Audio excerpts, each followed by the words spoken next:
the year prior, and my had spent a lot of time randomly listening to different Airbnb podcasts and short-term rental podcasts, honestly, because I just found them super interesting. I didn't actually think that that was something that we could ever do. The state that we were living at the time is really not short-term rental friendly, and the real estate market out there is actually wild, and you might as well just sell all your organs to own a home there. Decided to look into creating it as a short-term rental, and we were able to get a permit through the city. We just kind of dove right in. So that's kind of how we got into it. It kind of evolved over time. It wasn't necessarily a plan that I had always, but it also like checked every box of me wanting to have more flexibility while generating income for our family, and being able to be at home with her son. I will say it's been a super positive experience for us. I really have no complaints. Obviously it has its challenges, but it has been such a blessing to us. And so now I kind of already answered, like, was this an investment decision? It definitely was not an inherited property. Multiple people have asked me that on the different channels that I post these videos on, and it definitely was not inherited. So now let's get into like how we set it up, because we set it up really fast. When we moved out,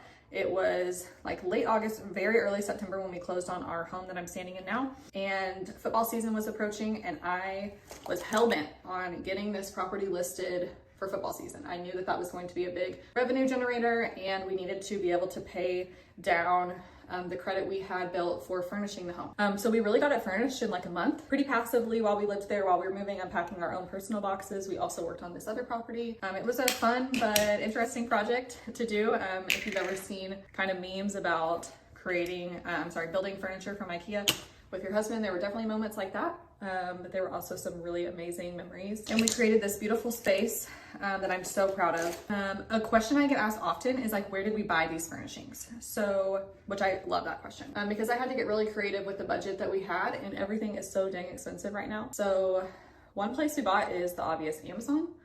We bought lots from Amazon. We brought almost all of like our kitchen furnishings, like plates, knives, all those kinds of things from Amazon. We did a lot of Target shopping, as I'm sure you can imagine. We definitely utilized thrift stores in our area, and like consignment stores and different charity shops that were local to us. We also used a few local vendors, specifically for art. We have a lot of different art in our home.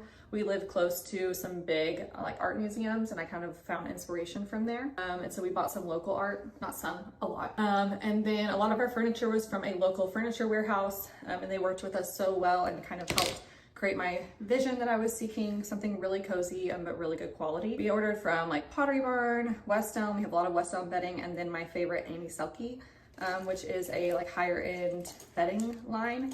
I feel very strongly that our home should be cozy and like a true vacation, even though you're in a college town. And so this is where we got a lot of our bedding and